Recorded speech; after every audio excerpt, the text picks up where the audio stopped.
Got people coming into the room. Welcome. This is very exciting. Say hello to everyone. I'm Beth Francesco, Deputy Executive Director for the National Press Club Journalism Institute here in Washington, D.C. We're so glad that you're joining us today. We'll be recording this program and the video will be on our website and in our newsletter later today. So if you missed something, don't worry, you'll have a chance to catch up later. We hope that you're going to have a lot of questions today. Please share them anytime in the Q&A queue. We'll be monitoring them and the chat and responding later in the later part of the program. We're here today to discuss best practices for requesting public records. This webinar is designed to help you file your first open records request with a local, state, or federal government agency. The Freedom of Information Act, or FOIA, provides the public the right to access information and records from any federal agency. Federal agencies are required to disclose any information requested unless that information falls into an exemption category. State and local agencies also have open records laws governing the documents produced by government agencies, including law enforcement agencies, courts, and school districts, among others. These laws help you keep you in the know about your government. It's now my honor to introduce our panel of experts who have extensive experience with open records.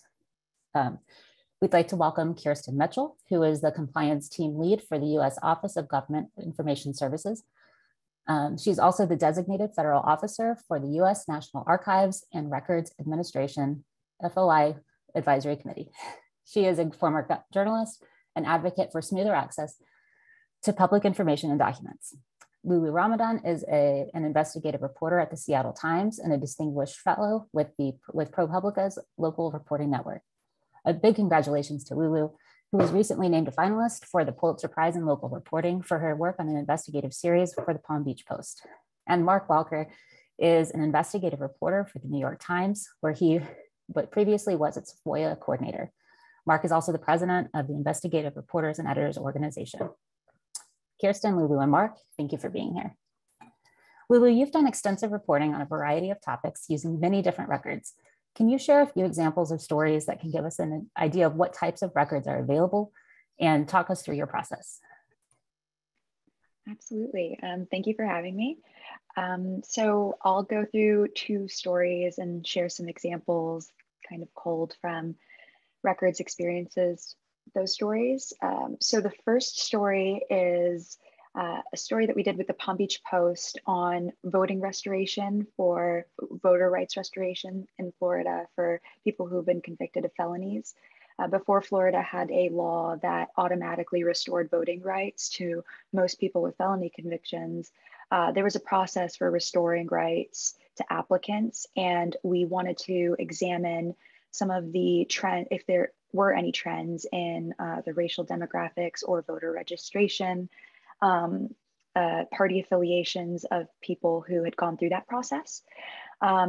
We started by putting in a records request to the state for the database that we knew that they kept of voter rights restorations. And immediately after, we got a letter signed by then Governor Rick Scott denying that request in part because of an exemption in public records law that only allowed for the release of such records with express permission of the governor. So we were able to get the names, but we weren't able to get identifying information like date of birth, information that we would need in order to, ascertain things like the race of the person who applied, and then of course to cross-reference them with the voter roll to see how they eventually registered and what party they were affiliated with. So after that, in realizing that, we also realized that that information is available in other databases. So though it was exempted from that particular database, you are able to get dates of birth in the state of Florida through the Department of Corrections for people who had previous convictions, and also from the voter roll itself.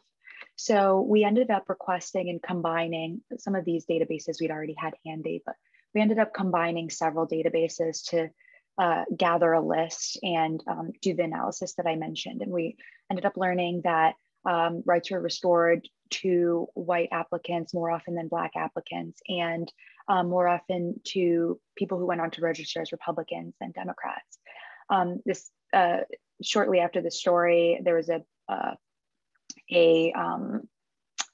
there was a vote, resolution on this, and the state of Florida ended up changing the rules for how people get their voting rights back.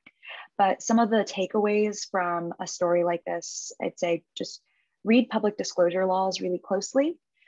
So you want to know what the exemptions are, you want to know what you're entitled to, try and get an understanding both before and during the process of talking with records keepers. If there are exemptions, if you end up getting which happens often, if you end up getting a record with just a big black box of text that's just totally redacted, ask for the exemption explanation from the records offices. You want to find out why that information was exempted, try to unpack it a little, because that'll also help you understand if, the third tip on there, you can find that information elsewhere. So there are a lot of agencies that are often involved in one single topic that you might be diving into. So if you can't find a bit of information from one particular agency that redacts it for a specific reason, you might be able to find it elsewhere. For example, if a child's name might be redacted from a school district document, but perhaps you might be able to find it in a police report, or a better example would be maybe a government official's name might be redacted from one agency, but you can find it in OSHA documents or things like that. So try and think about elsewhere, other places that you can find those records. And the second story is the next slide, there it is. So this is a story that I did with the Seattle Times earlier this year on toxic chemicals that lingered in a school in Washington for years as people had reported illnesses, and health and environmental officials and school district officials appeared to act really slowly. At times they even, ignored or failed to heed some of the advice and recommendations of the EPA to clear these toxins. And more than 200 people reported being sick in connection with these PCBs, which came from light fixtures and building materials. So this story really involved records at every level of government. It was local, state, and federal. And and it was local, the school district and the health district that oversee the school and inspect it. It was the state health and environmental agencies that are responsible for ensuring that these spaces are safe for kids. And it was the EPA, which I learned through reporting had intervened at one point and tried to push the school district to act on some of the testing that had found elevated levels of these toxic PCBs. So one big tip, a takeaway from this is ask for timelines from different agencies. Try and get an estimate of when you can get your records. When I was putting in records requests, generally speaking, I think federal agencies take a little bit longer to provide records. Not always, but knowing that, I thought there might be some material that'll take a long time to get from the EPA, but I might be able to get that immediately from the state or from a local agency. And then you also have to weigh things like local agencies are small. They might have only one person who's coordinating all public disclosure requests. And you want to make sure that you're getting those records as quickly as possible if you can get them from elsewhere.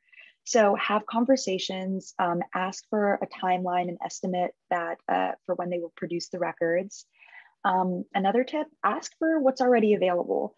The local school district and the local health district had produced records to lawyers who had taken an interest in this case, not through a lawsuit discovery, which might differ from when you're trying to get records that have been redacted and released, which means they're just prepared to re-release to you immediately. But in this case, it was through the public records, through like a public records release. And so in conversations with the health district, decades worth of health inspections had already been prepared and redacted and reviewed. So I was able to get those fairly quickly. And also the EPA, in a conversation with the regional officer, the regional spokesperson for the EPA, I found out that a similar request that kind of looped in more documents, a really large request, had been filed and released. I think it was a little over a year before I'd even taken an interest in this and asked. And he suggested you might find some of what you're looking for in there. And that was a huge help. I'd first gone to him because I really just wanted one letter, which is another tip I'd offer. If you're looking for something specific and you don't, let's say you have a tip from someone and you know the date that a specific, letter was sent or something was, produced, you can go to the agency and just ask specifically, like, hey, I have this date. I know it was produced. I don't want to go through the lengthy records process. If we can avoid it, I want to save your time and mine. I can give you all the information I have to track it down. Is that something you'd be able to do? I find that at the end of the day, most of these FOIA officers and records keepers, they're just people and they want to work with you to make sure that they're releasing things and abiding by the law. So ask for what's available, ask if you want something specific. And in this case, I didn't even ask the EPA. This was something that I was fortunate that the regional spokesperson told me was available and I got to mine that.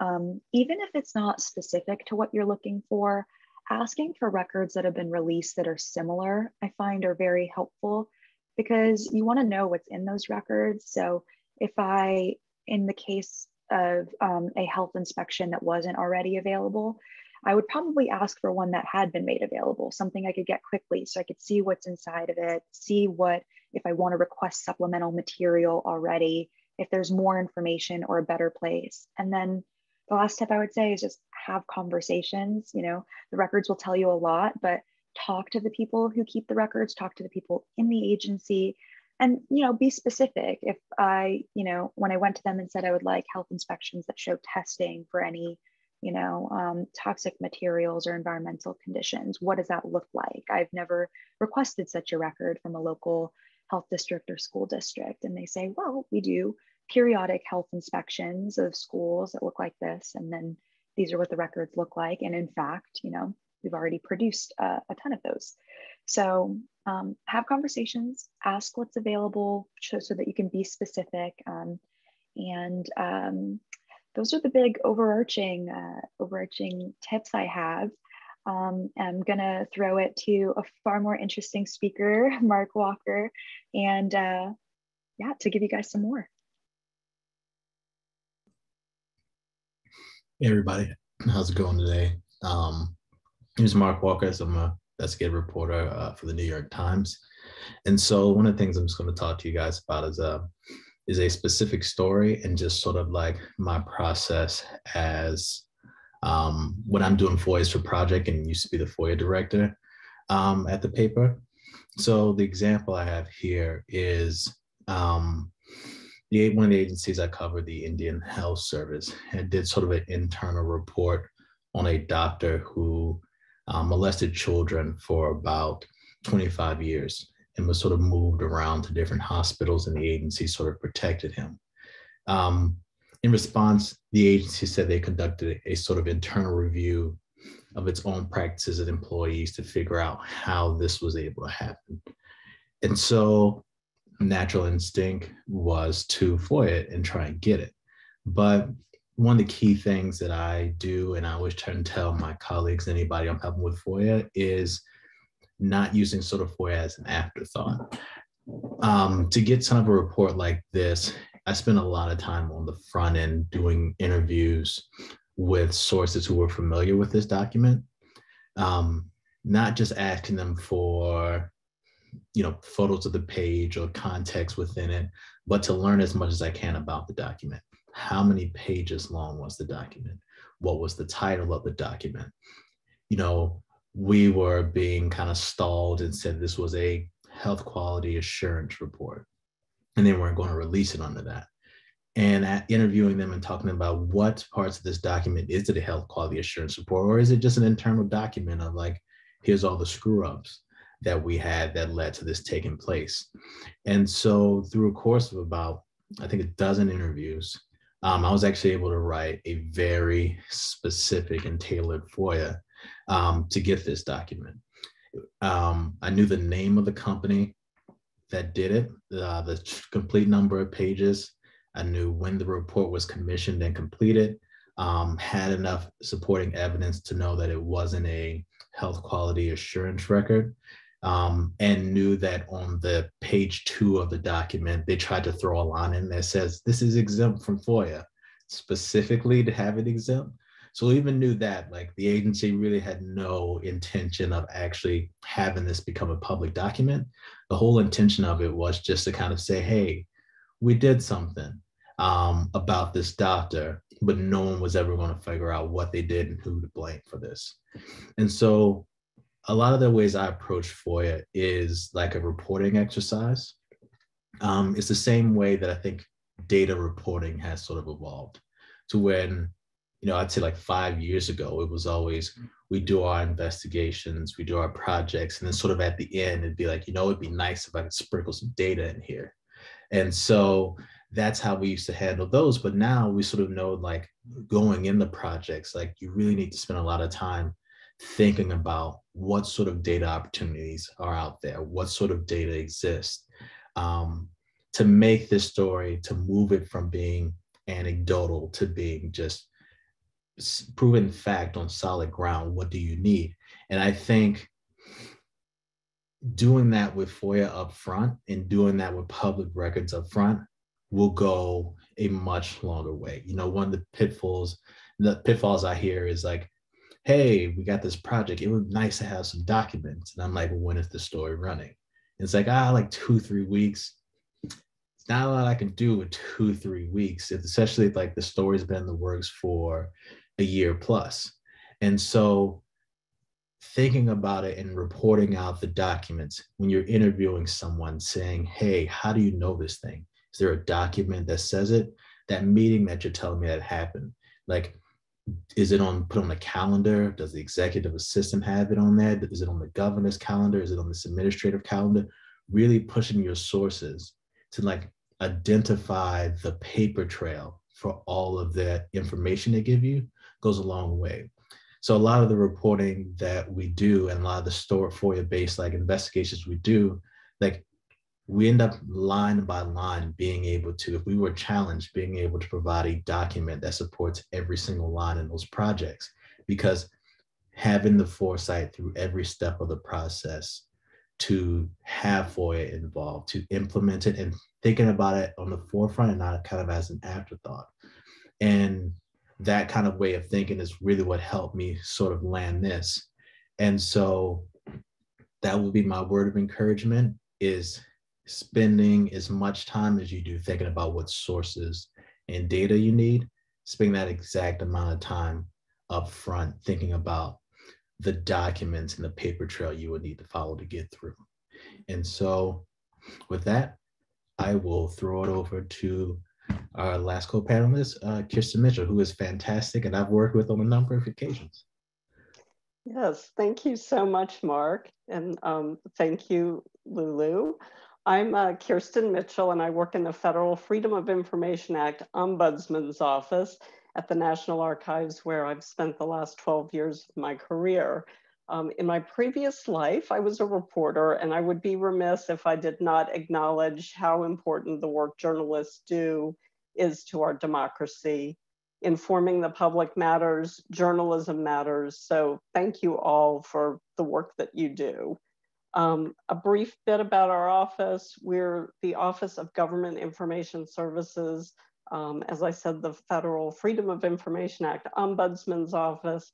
And we're pretty much here to assist anyone with the FOIA process. We're quite simply an advocate. We advocate for neither the FOIA requester nor the federal agency, but for the FOIA process itself. Lulu and Mark did a great job showing that FOIA is just one tool in a journalist's toolbox. So I wanted to respond to several things that they said. One of them is talking with records officers and with FOIA officers. Super, super important. We always tell journalists and anyone else not to rely just on the FOIA. Foster these communications and know who these people are. In the federal FOIA statute, there is a position called the FOIA Public Liaison. And at the federal level, every agency is required to have one. And they exist to help help requesters sort of figure things out and to help prevent disputes and that sort of thing. So if you're interested in making a FOIA request at a federal agency, it's good to know who that person is at the agency and to engage them and, you know, get to know them. The other thing, something that Lulu said, was about these big black boxes of redactions. And she specifically said, ask for why they redacted it. So you should know that under the federal FOIA, agencies are required to note on the document what exemption was used. So if they block out a bunch of text, they make a notation that says what that information or what exemption they used. There are 9 exemptions under the the federal FOIA.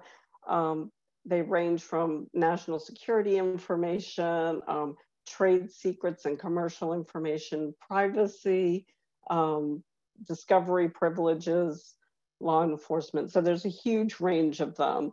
But at least at the federal level, you have should be able to tell what the reason was.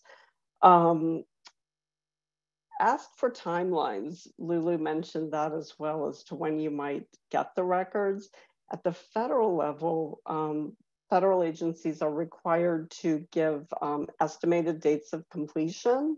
So upon request, so that means if a requester asks for it, the agency needs to give an estimate of when the processing will be complete. That is, I will say, at OGIS, at our office, we get a lot of requests from requesters who have asked for and have been unable to receive an estimated date of completion. But the important thing is it's just an estimate of it. So the other thing that I wanted to say something a bit responding to what Lulu said. She talked about learning about periodic health inspections, and that she was able to get some records about that. So I think one way to think about like whether the government has records is if they inspect it or collect data on it or take some sort of an action, there's a record there. So that might help help with that. And really the overarching thing I've heard here is the importance of doing homework before making a request. So think about which agency might have records. And at the federal level, there are 120 federal departments, cabinet level departments, there are 15 of those, and then other smaller agencies, independent agencies. So think about which agency might have records.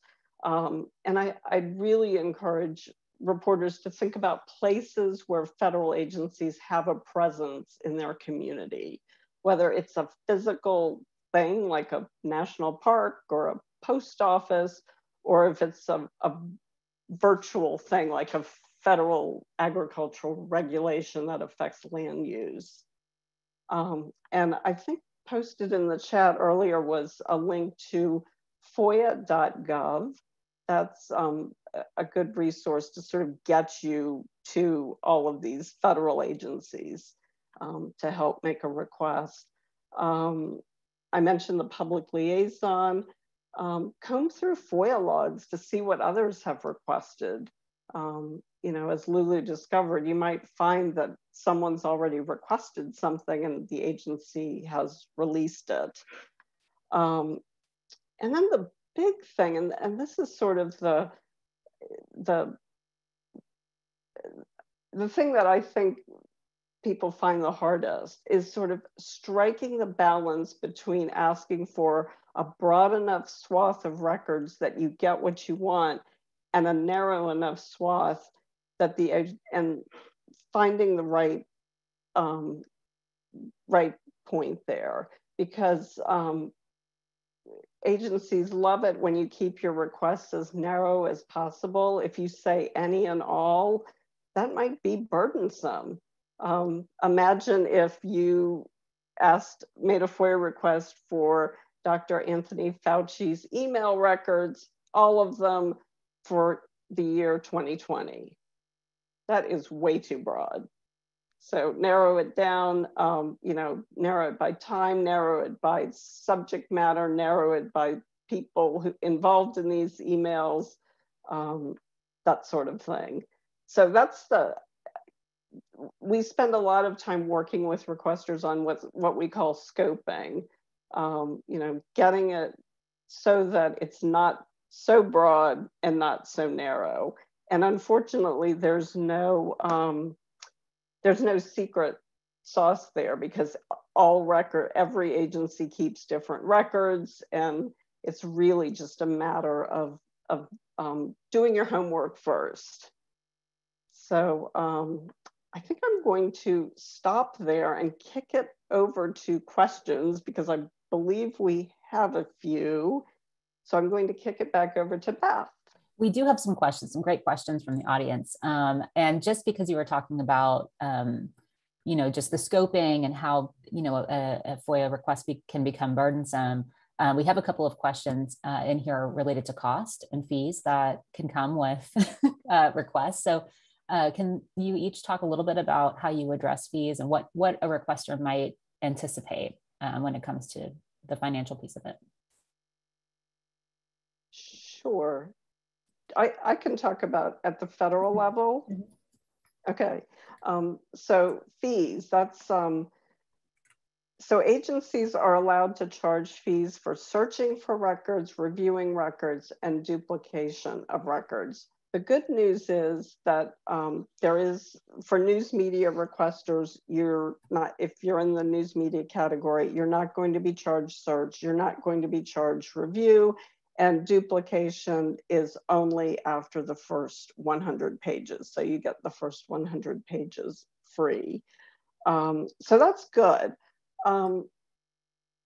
There's a very important distinction in FOIA. So there are FOIA categories, and that's based on the function of the requester. And then there are something called fee waivers based on the use of the information.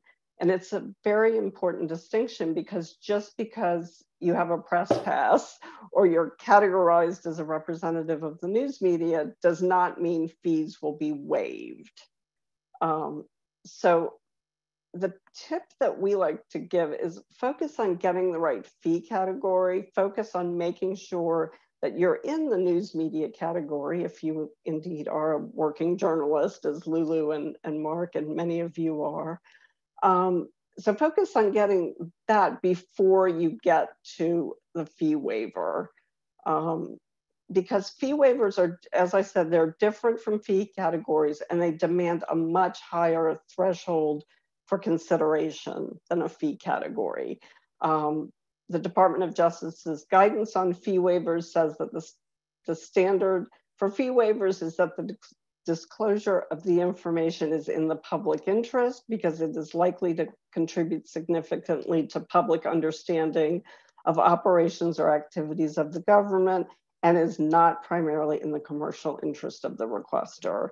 And then the guidance also has 6 analytical factors underneath there. So it can be pretty difficult to get a fee waiver. So I would say, don't worry about the fee waiver at first, worry about the fee category and make sure you're categorized as a journalist.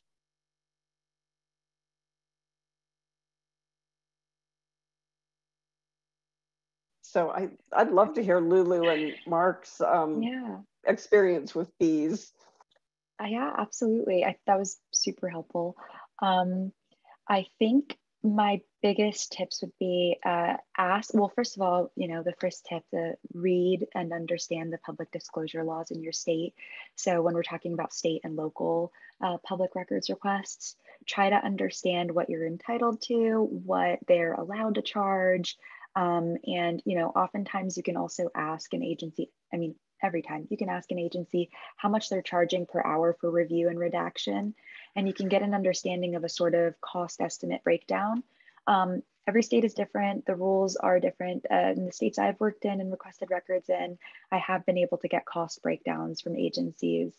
And then just have a conversation with the records officers, because there might be something in your request that you don't realize is entirely broad. And maybe you're looking for something very specific, and then you end up getting like a really outrageous quote, and you're like, wait a minute, why is that so high? And you have a conversation and you're like, well, your request actually looped in, you know, this whole slate of records, when you're like, I don't even want those. And then once you exclude them, you find out that after removing those. And then, yeah, and then weigh what records require more redaction. And you're just going to have to consider that. There are some agencies, like when you're dealing with education and you're dealing with health, there's HIPAA and FERPA, and every record has to be reviewed really closely. And there is an understanding that when we request those records, there might be a cost associated with it for that reason. So weigh that and see if you can find records that maybe work around that too, that might help you out, like a health inspection of a school instead of going to a school district where records might take a little bit longer and more work to redact. Related to fees, we have a question from the audience. What's the best way for a freelance journalist to obtain press credentials for a fee categorization for independent journalists?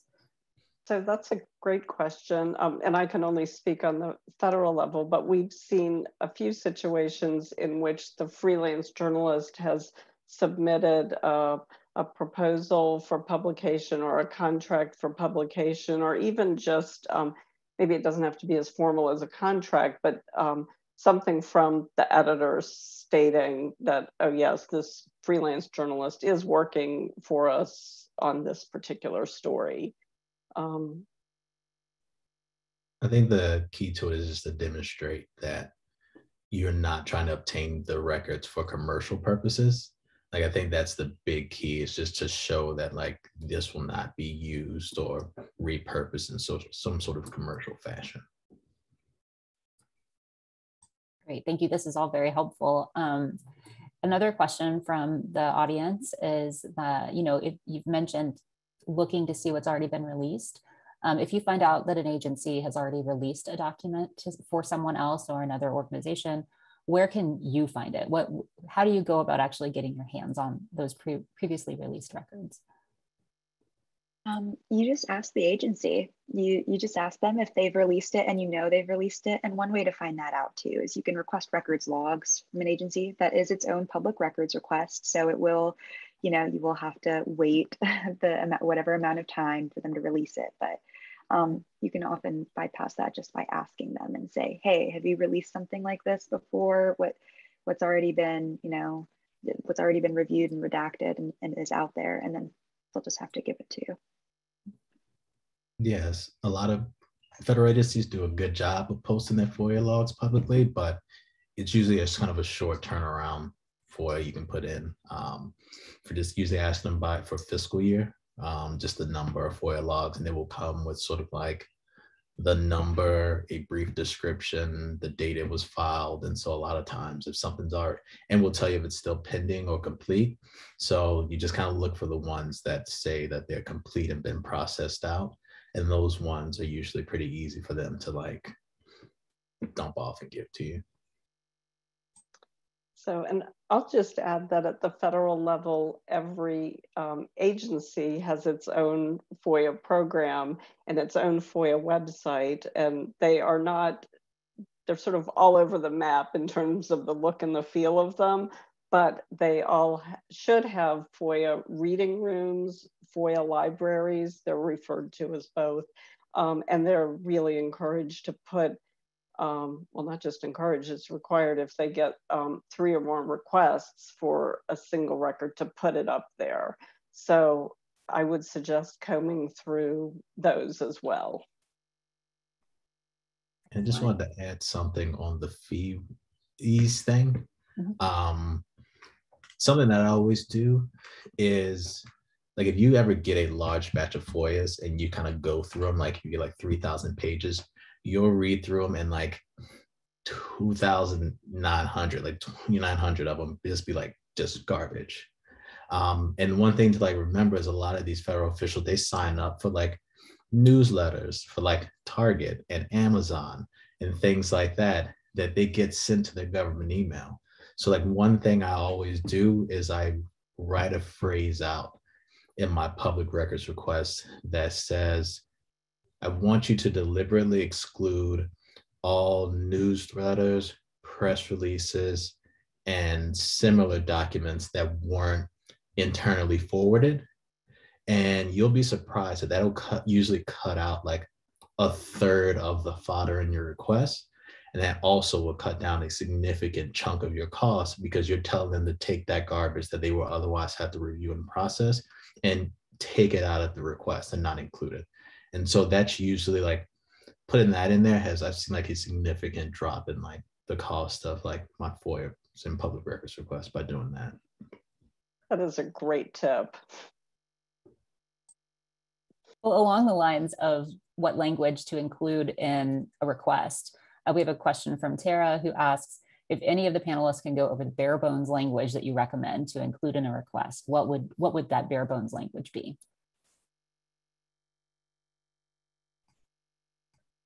Sure. I usually like have the law up top, the document, then as thorough description as I can give. Then I have a section called format of records because, and I will caution, there's no such thing as like Microsoft PDF or Google PDF. And so you don't have to accept anything in PDF format. And so this section is like really critical to where like in format requests, I say, I want this spreadsheet in a Excel or CSV, or I want these documents in this format. Because like, if you're a Mac user, EML files, if you're requesting someone's emails, you can't read EML files on Mac computers. And so if you get really excited, you get like 4,000 pages back, but they're all EML files, you're gonna have a real tough time. Like I had to borrow a PC and like go through it, and it was a disaster. I always put in this section on estimated data completion just to make sure they ask for that up front. A spend time, I write a fee waiver, just explaining that this isn't for commercial use. I'm a member of the media. I write another section for expedited processing. Just usually trying to tie it to a current event is the best way I figured to do expedited processing. Then I have a section on, my FOIA requests are really long, so I'm sorry. Then I have another section on like, if you're going to exempt this for any reason, like contact me and make sure like if you don't, you cite whatever exemptions you're going to use. And then I go into sort of contact information, and then depending on who it's going to, there'll be a little section on like the FOIA Improvement Act 2015. They're like, some federal agencies like to forget and pretend like that's not a thing. And so I like throw it in there just as a little reminder. That was incredibly thorough. And all of those things definitely key for a good FOIA. If it's your first time putting in a records request at any agency, there are two things I'd recommend. One is try and get a records log and look at what other people have requested in the language that they've used, the laws that they've cited if you're confused about it and you don't have all that legal language handy already within your newsroom or from colleagues. Some people might already have it. When I was really early in my career, I used to request the records logs for state agencies so that I could see what some like the big newspapers, how they were framing their requests because they were getting really specific documents. And I was like, putting records requests in that were just way too broad and getting wild quotes for cost estimates. And then the other one is, I've had some luck with Muckrock, muckrock.com if you ever used it. People have filed FOIAs through there, and they have some templates that you might be able to find and that went to an agency that you're looking at going to. Let's say it's like a state agency in Indiana. You can look it up in there and see how others have framed their request and look at what laws they've cited and exemptions and things that they've mentioned. So the only thing I'll add is that I'd also check out the Reporters Committee for Freedom of the Press, rcfp.org. Full disclosure, I was a fellow there many, many years ago. But they have a lot of good tips too for for submitting FOIA requests. And I think they used to have a sample letters, so those are helpful. And the available templates online have been really helpful in shaping such, especially early requests early in some of the great journalist careers. So we have another question related to non-federal records requests. So in working with city or county agencies or school districts, are there any tips that we should keep in mind when requesting at a local level?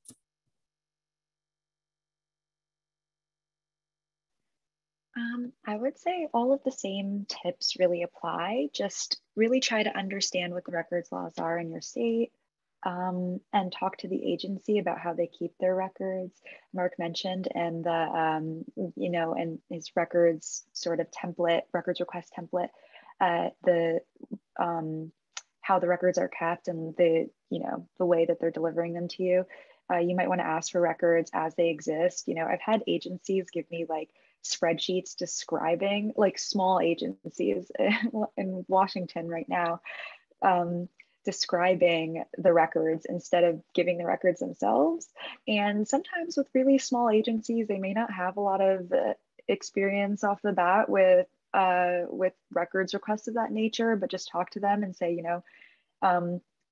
they should know, of course, that you're entitled to the records as they exist. So like the documents themselves, or if it's a database, ask about how it's kept and in what format so that you can get it. But I think at any local level, it's all the same thing. Have the conversations, do a little research, and before you put in the request.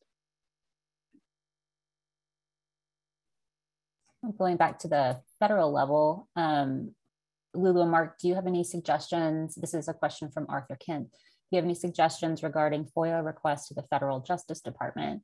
In your experience, is justice responsive, and are the department's records officer open to the same kinds of conversations that you've had with other agencies?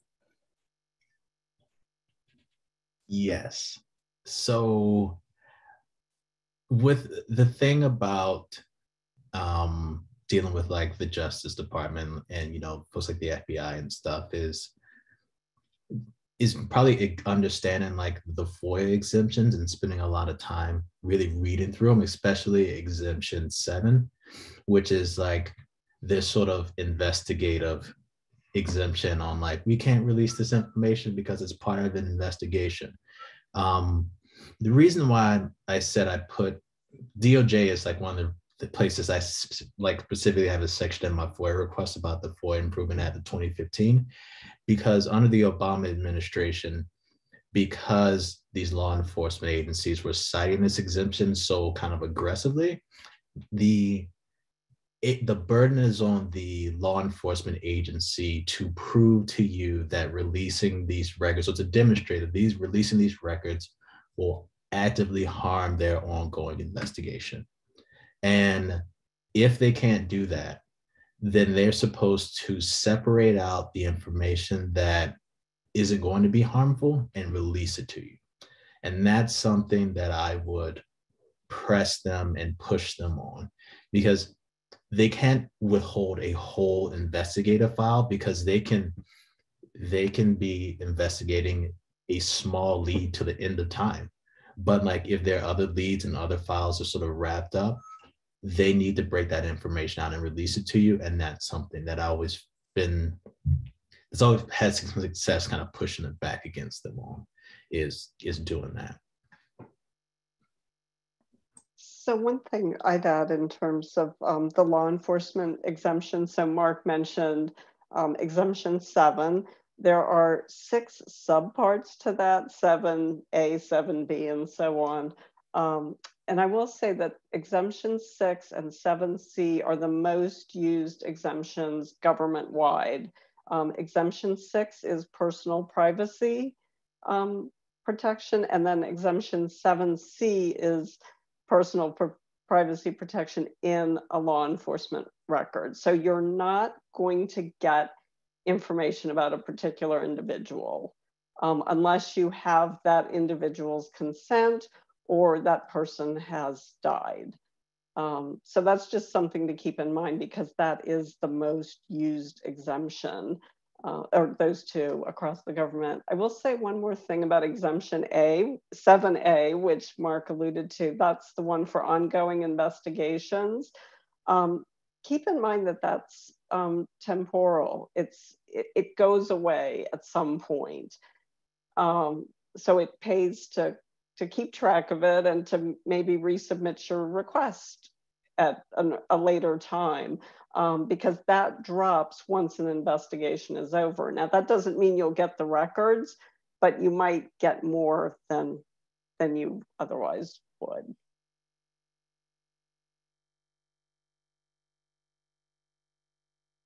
We have a couple of questions from the audience about how to gain access to some specific types of records. So we'll just rapidly go through those. There's two. One is any tips for requesting public officials' calendars? Who should they go to, and what might they expect with that?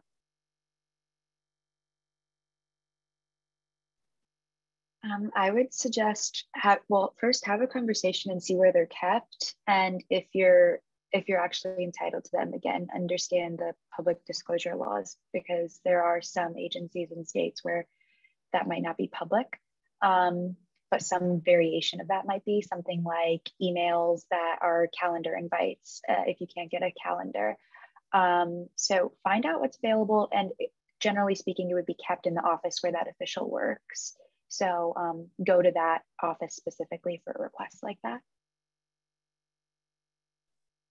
And another question related to a specific type of document, Tora asks, the city of Detroit redacts all employee cell numbers from emails that have been requested through FOIA. Is there a way to get those cell phone numbers if the city is paying that cell bill?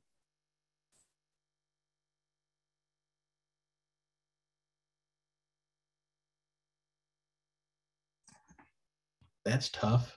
I would usually nexus it. I would like try and find an alternative way to do it, because the federal government, I run into that a lot too, and they exempt it under like B6, like personal privacy stuff, and just say like, you know, I'm not gonna give you this person's cell phone number. Sometimes they don't, they just put them in there, but it's like really kind of tough to argue around sometimes. But I would just like maybe look for like employee directories. I would try and find some other avenues, because it exists somewhere, and I would just try and do that. If they have a pet, go get their pet license, because you have to put your emergency contact down if your pet gets lost. And so you can't just give them a bad number. You gotta give them your best number to reach you at any time. And so like if they have an animal, I would go to the city and I would like pull their pet license, which is like a public record. That's like, I've never heard of anybody exempting or withholding pet license records, but I'd go pull that. That's brilliant. I would say along those lines, think about other places where you could get it. They might still redact it this way, but if you ask for their phone bills for all of the phones that the city pays for, you might be able to get phone numbers from the bills themselves, and maybe they don't have the names on them, but you can kind of work from there if you're just looking for phone numbers, kind of reverse, reverse check those numbers. Yeah, try and find other agencies anywhere, if they get any kind of like permits or anything like that, other places where they might have a phone number on there, like a pet license.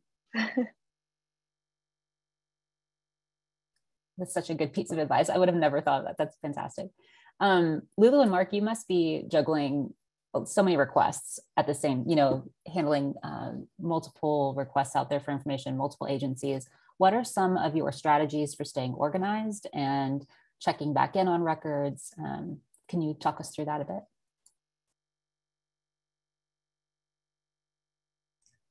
I have a spreadsheet. Like I just kind of have an Excel spreadsheet that it's just like case number, like who I sent it to, the sub agency, like a brief description of it, the date it was filed, when 20 days are supposed to run out, like what action I've taken on that. And I just keep everything in the spreadsheet. That's the only way I've been able to keep things really organized and just like commit to the spreadsheet. And it's like, that's the way I'm going to do it. because you can't have it, if you do it like too many ways, like I know somebody will do the spreadsheet and then do the folder with the subfolders. I feel like that's too much for me to like keep track of at one time. So I just like pick one and stick with the spreadsheet. Yeah, I'm a spreadsheet girl. You gotta track them. Keep in mind key dates. So Mark mentioned like 20 days. There's like a law in Washington where they have to respond to your records request within 5 days and then give you an estimate. So keep track of the estimate they give you. So when you're just scanning your spreadsheet and a date has lapsed, you can email and ping people when you're balancing a ton of those requests. That would be my best advice.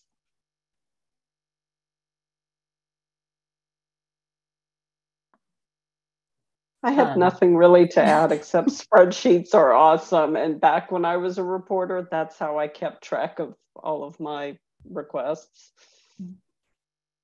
We need to do another session on spreadsheets and making the best use of them. This is for everybody. Many times like public information officers or record custodians can get a negative reputation, or we go, oh, we don't want to necessarily have to deal with this certain person. When they decline requests or redact information, how can we all work better together to ensure public access to records and to reporters?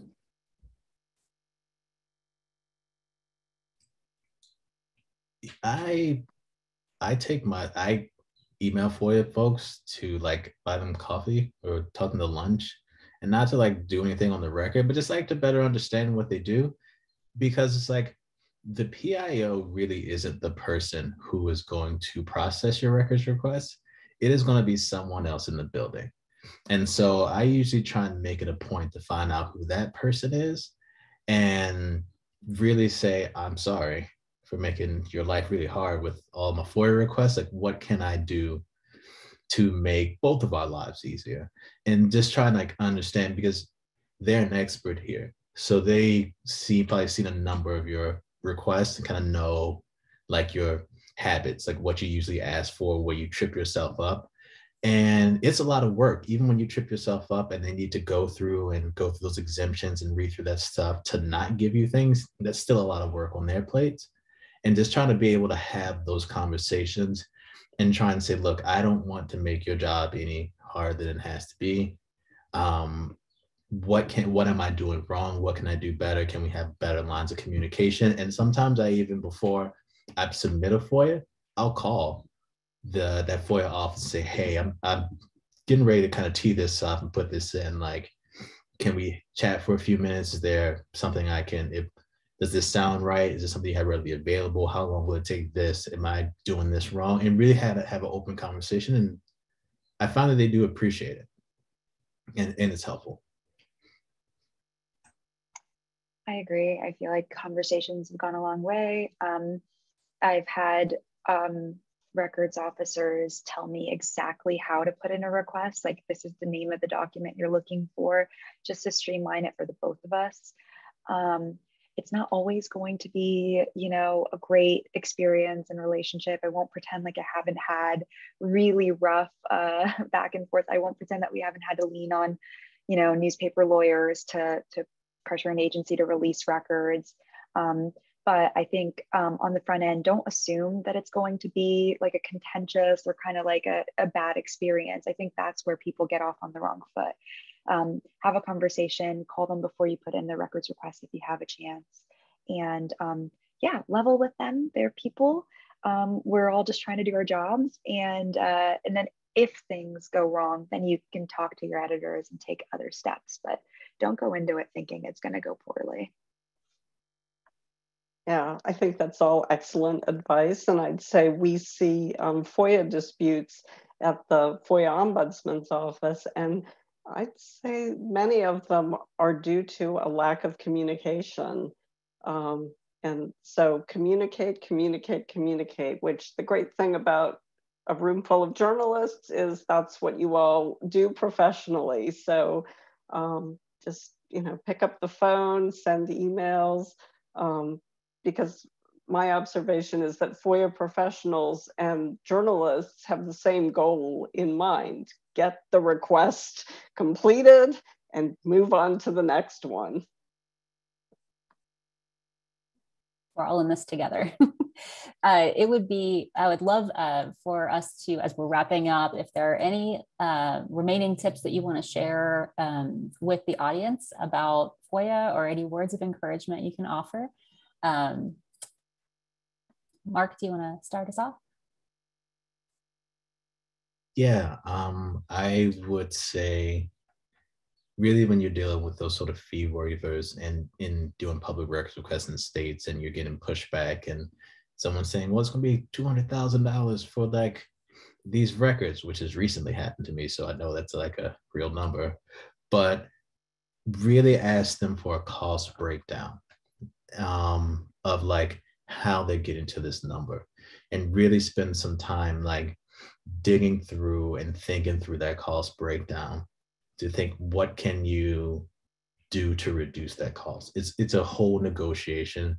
And if an agency knows that they can deter you by just throwing a price tag, and you don't negotiate and push back, they're going to do that every single time. So really like push them for those cost breakdowns.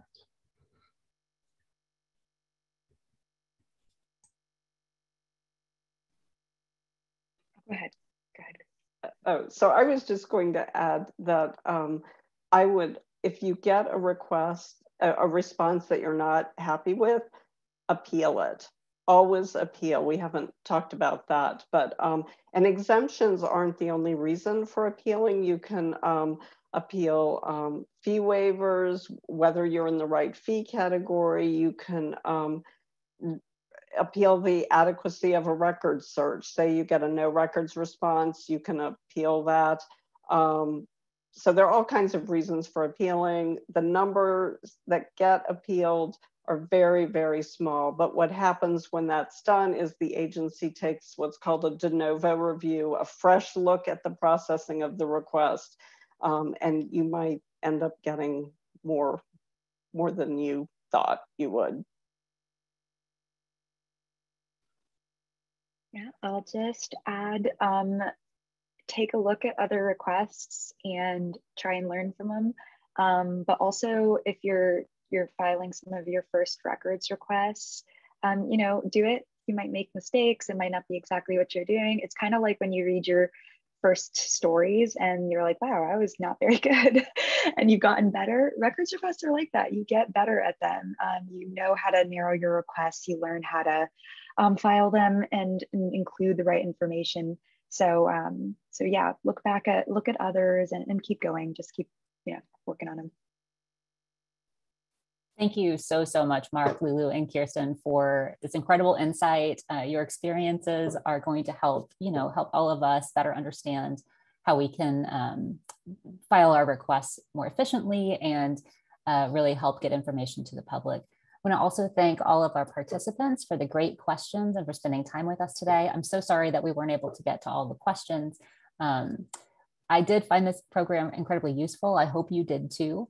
We hope that you stay well, and thank you all again for being here. We hope to see you again at a program soon.